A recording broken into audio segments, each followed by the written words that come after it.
De volta com Altas Cilindradas, meu irmão, e nesse bloco nós vamos falar sobre motorização de automóveis. E para falar um pouco mais sobre esse assunto, nós vemos aqui com o nosso camarada Rui Malcher, e ele vai te passar todas as informações e falar também sobre as características de cada um desses motores. Em primeiro lugar, Rui, prazer ter novamente você aqui no Altas Cilindradas, irmão. Que é isso, João, eu que agradeço pela oportunidade e obrigado pelo convite. E Rui, então bora falar aí quais são os tipos de motores que já são conhecidos aí de todo brasileiro, meu. Hoje o brasileiro, os mais, assim, os que mais que todo brasileiro conhece de motor, de questão de potência, tem o motor 1.0, motor 1.6, motor 1.8 e 2.0, que são esses motores assim que são os mais populares em todo brasileiro, né? Que é o que que a gente conhece no dia a dia, os motores que equipam mais os carros de todo brasileiro. Isso para as chamadas categorias mais de sedã e compactos, né, que são os hatches, né? Mas existe também aquelas motorizações que já são também para picapes, já as chamadas picapes médias, né, já tem um tipo de motorização ainda maior, não é, Rui? Exatamente. Hoje você tem picape com motorização 2.5, 2.7, 3.0, 3.5, então varia de categoria, de peso, tamanho também do veículo, né, e a necessidade de cada uma para cada tipo de utilização.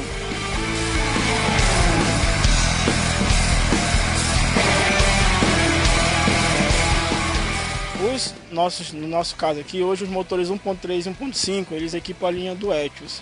Então você tem um Etios hatch, que é motor 1.3 e 1.5 também, e tem o Etios Sedan, que é o motor 1.5. Qual que é a diferença entre os dois?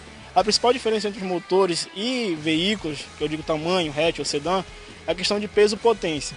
Se você tiver um motor de baixa cilindrada, um motor 1.0 no carro sedã, ele vai te suprir a tua necessidade, mas não vai te agregar algo a mais, uma potência a mais, quando você quiser fazer uma ultrapassagem, ou numa subida, numa rampa, então esse motor ele vai deixar a desejar.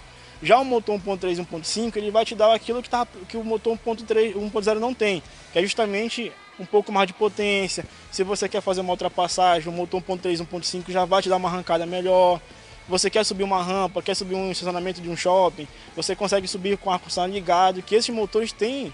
Sim, a característica dele, peso e potência, está mais ou menos nivelado. Então é um motor ideal para um carro não tão pesado.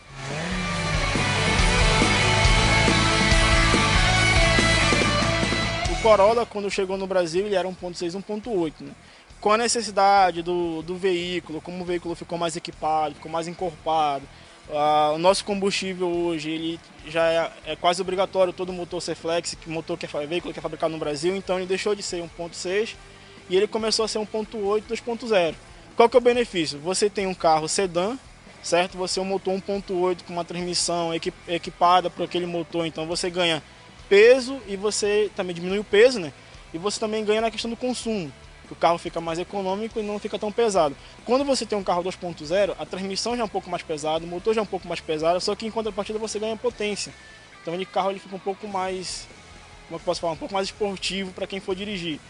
Hoje em dia toda montadora trabalha diminuindo o consumo, tentando diminuir ao máximo o consumo de seus motores, de seus veículos, ganhando potência. O que é que elas fazem? Então hoje você tem um motor não tão grande, um motor de 1.8, 2.0 com cilindradas 2.0, 2.000 cilindradas e tal. Você tem um motor que tem uma performance boa, a potência dele em relação àquela cilindrada é muito boa. Então o que acontece? Você consegue equipar aquele motor pequeno com uma alta, digamos assim, uma alta potência, então você consegue economia de combustível e ganhar também no desempenho do veículo.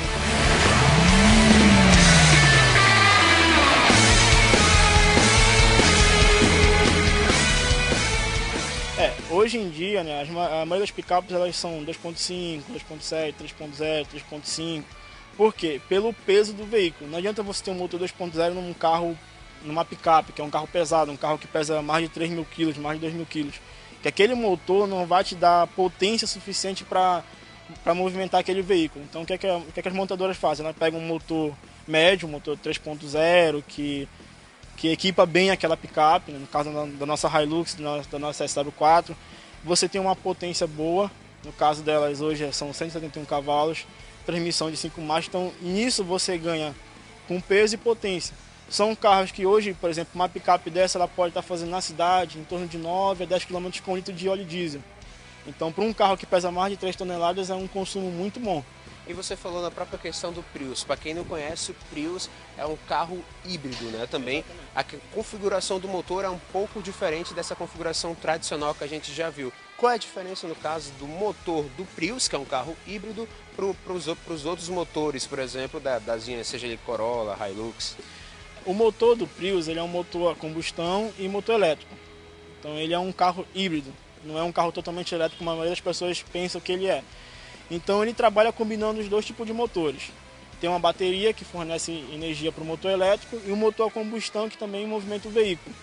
Então o que acontece? Esse motor a combustão ele não trabalha em marcha lenta, digamos assim, não trabalha em baixa rotação, já trabalha em uma rotação um pouco elevada em relação aos motores convencionais.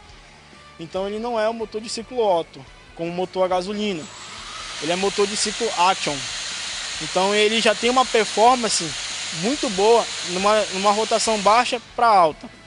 Então, diferente do motor convencional, que não tem essa performance. Para você ter uma performance do motor a gasolina total, você teria que ter uma alta rotação. Já no motor do Prius, não. Já te dá essa performance, essa potência de motor, já numa baixa rotação para cima. E outra diferença é que ele não tem correia para acionar a bomba d'água, para acionar o compressor do ar-condicionado. Então, a bomba d'água existe um motor elétrico, no compressor do ar-condicionado existe um motor elétrico, que mesmo que o motor a combustão estiver parado, ele continua funcionando. Então, você pode andar com ele em baixa velocidade, ou quando tiver com o veículo parado no sinal, só com o motor elétrico você vai ter o ar-condicionado funcionando normalmente, você vai estar naquele clima agradável dentro do veículo.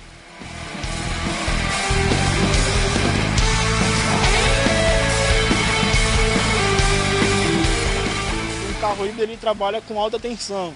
No carro do Prius ele tem uma bateria de 201 volts, que existe um conversor que transforma isso para 650 volts. Então tem que ter um cuidado a mais na hora de você manusear, porque existem chicotes de alta tensão, existem circuitos de alta tensão que existe um cuidado a mais.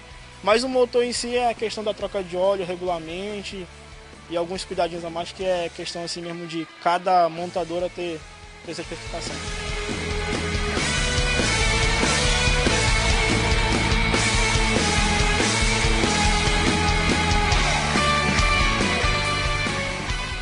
Galera, chegou a hora de nós desligarmos os motores, porque o Altas Cilindradas está terminando aqui, meu irmão, mas ele continua lá na internet, hein? Vai lá, facebook.com/Altas Cilindradas, curta, deixa o seu recado, deixa a sua sugestão de pauta, que com certeza nós vamos realizar aqui no programa. Esse aqui, ó, é o Prius, meu irmão, um dos lançamentos de carros híbridos que você encontra aqui em Manaus, meu camarada. Daqui a pouquinho você vai estar vendo ele por completo aí na telinha do Altas Cilindradas, hein?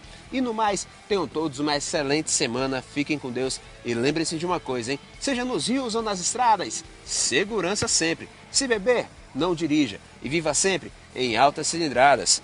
Valeu!